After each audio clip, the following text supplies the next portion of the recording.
Es una época que arranca con el Renacimiento. El Renacimiento abarca la segunda mitad del siglo XV y el siglo XVI. Es un periodo de profunda crisis histórica. Se tambalean las firmes creencias religiosas de la Edad Media. El humanismo pone en el centro al hombre, al que pretende redescubrir desde una mirada clásica. Emergen las naciones, recortándose el poder papal. Se producen grandes descubrimientos geográficos, cobrando vitalidad el capitalismo. Se despierta un intenso interés por la cultura clásica, a la par que se critica la escolástica. Y así, mientras se reivindica a Platón y Aristóteles, se producen escritos con más apariencia literaria que profundidad filosófica. Los nuevos métodos hacen avanzar el saber científico y la religión pierde carga dogmática a favor de un sentimentalismo que subraya la relación personal del hombre con Dios, lo que llevará al protestantismo a negar la intermediación de la Iglesia. A menudo se ha subrayado la decadencia de la escolástica por haber quedado reducida a un mero formulismo desconectado de la realidad. Lo cierto es que precisamente en España emergerá la llamada Escuela de Salamanca, que partiendo de postulados escolásticos, en ocasiones de forma polémica frente a ellos, es capaz de dar respuesta a las cuestiones que plantea el nuevo orden social, político y económico, produciendo pensadores de primera fila como Francisco de Vitoria, Domingo de Soto, Luis de Molina o Francisco Suárez, entre otros. Me encontré un texto de un filósofo catalán muy notable, aunque precisamente porque no tenemos costumbre de dialogar con los nuestros, hoy está olvidado, Eduardo Nicol, que hace este ejercicio tan sencillo, comparar Suárez con Locke, párrafo por párrafo, y llega a la conclusión de que no hay nada interesante que diga Locke que no lo haya dicho Suárez, pero cuando hay divergencias entre ambos, el moderno siempre es Suárez. Esto lo demuestra ahí. Entonces, el lujo que nos permitimos, que es tan pueblerino, de permitir que nuestros alumnos terminen el bachillerato desconociendo, por ejemplo, la Escuela de Salamanca, es un lujo absurdo. Igualmente, en el resto de Europa habrá que esperar al siglo XVI para que pensadores conocedores de la tradición medieval, como Descartes o Francis Bacon, den soluciones novedosas a los problemas que se han planteado durante el Renacimiento. En el pensamiento político se buscan fórmulas que se adecúen al nuevo orden, a veces desde planteamientos utópicos y otras desde un realismo crudo. Tenemos figuras como Tomás Moro, Nicolás Maquiavelo o Tommaso Campanella. En cuanto al pensamiento religioso, se mueve entre una búsqueda de una nueva fecundidad escolástica, como es el caso de Nicolás de Cusa, hasta una ruptura radical, como es el caso del panteísta Giordano Bruno. Durante la Edad Media, la filosofía y la teología habían sido saberes fehacientes, eran los principios seguros de todos los demás saberes. En el Renacimiento serán desplazadas a un segundo plano por las ciencias. El sabio pasa del clérigo al hombre de ciencia. Figuras científicas destacadas que contribuirán a cambiar la imagen del mundo serán Nicolás Copérnico, Juan Kepler o Galileo Galilei. Hablaremos ahora de los siglos XVII y XVIII. No obstante, conviene hacer una aclaración.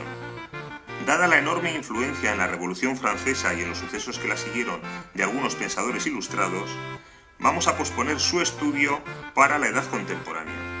Ello a pesar de que son contemporáneos de algunos de los filósofos que vamos a citar en este apartado. Sin más preámbulos, comenzamos. El siglo XVII es todavía un siglo religioso, en el cual en Europa todavía estallan conflictos por esta cuestión. A partir del XVIII se aminora esta tensión, a la par que se desvanece la fe en una minoría intelectual y el clero pierde poder. En el campo del conocimiento, las universidades entran en crisis y la vida intelectual se desarrolla en los salones y en las recién creadas academias. Europa es un continente roto y la monarquía absoluta es vista como la garante de la paz y la seguridad. Esta monarquía creará en torno suyo una burocracia al margen de la aristocracia. En el campo filosófico se planteará un cambio radical basado en el criterio de verdad. El criterio de verdad es el patrón que usamos para determinar la verdad o falsedad de un juicio. Uno de los más conocidos criterios de verdad es el silogismo.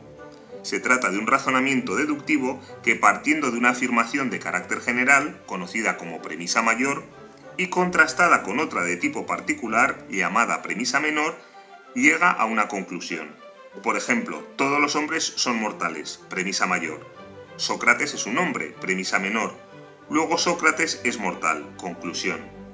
Para que sea efectivo debemos partir de una primera certeza, la premisa mayor. Durante la Edad Media existían una serie de verdades incuestionables, que habían sido obtenidas por la fe, la revelación o la autoridad de Aristóteles, Santo Tomás o la Iglesia. Gracias a ello el silogismo era empleado ampliamente. Cuando estas verdades sean puestas en cuestión, el propio método silogístico se hará problemático, al no disponer de una premisa mayor incuestionable de la que partir. Por ello, en el siglo XVII cobrarán fuerza dos criterios de verdad que marcarán dos tendencias distintas en la filosofía. Uno parte de la experiencia, que, de la mano de Francis Bacon, dará lugar al empirismo. El otro será desarrollado por René Descartes, quien, partiendo de la matemática como modelo, alumbrará el racionalismo. El empirismo invierte el orden del silogismo. En vez de partir del principio general, lo hace de la observación de los casos particulares. Si decimos que todos los hombres son mortales, es porque hemos observado que los hombres concretos que conocemos cumplen individualmente esta afirmación. Es el llamado razonamiento inductivo, ya conocido desde tiempos de Sócrates. El empirismo gozó de especial predicamento en Gran Bretaña. Entre sus representantes podemos destacar al citado Francis Bacon, Berkeley y Hume. Este último extremará su análisis crítico hasta el punto de caer en el escepticismo. Mención aparte merece el empirismo político, ya que junto con la teoría del conocimiento, la filosofía del Estado es otra de las grandes preocupaciones de esta corriente. Sus dos representantes principales son Hobbes, quien aboga por un Estado absolutista y poderoso que supere los intereses egoístas de los hombres, y Locke, inspirador del liberalismo y defensor de la existencia de unos derechos innatos que deben ser garantizados por el Estado. En cuanto al racionalismo, este constata las limitaciones de nuestros sentidos que a menudo nos engañan. A ello se suma lo insuficiente del campo de nuestra experiencia que no nos permite conocer todos los casos particulares. Por ello toma como modelo las verdades matemáticas, fundadas exclusivamente en la razón. El racionalismo dividirá la realidad en un mundo material y tangible y otro intelectivo, la res extensa y la res cogitans. Uno de los problemas con los que se encontrará será armonizar ambos mundos. Destacados racionalistas son Descartes, Malebranche, Pascal, Spinoza y Leibniz. La ciencia aristotélica había tomado como modelo el organismo vivo. La edad moderna se fijará en la máquina, particularmente en la más perfecta que conoce, el reloj. Justamente la conocida como analogía del relojero nos permite diferenciar los distintos planteamientos que se dan en el racionalismo a la hora de explicar la relación entre el mundo material, la res extensa, y el mundo inteligible, la res cogitans. Para Descartes y Malebranche, el relojero, Dios, pone de acuerdo constantemente dos relojes, pensamiento y realidad, los cuales no tienen relación directa ninguna. Para Spinoza en realidad existe un único reloj, solo que con dos esferas. Para Leibniz no existen dos relojes, sino muchos, y el relojero no los pone continuamente en hora, lo que sería un continuo milagro, sino que los ha construido de tal modo que marchan armónicamente, sin precisar tocarlos. Es la llamada armonía preestablecida. En cuanto al mundo físico, el modelo más acabado lo dibujará un gran científico, Isaac Newton.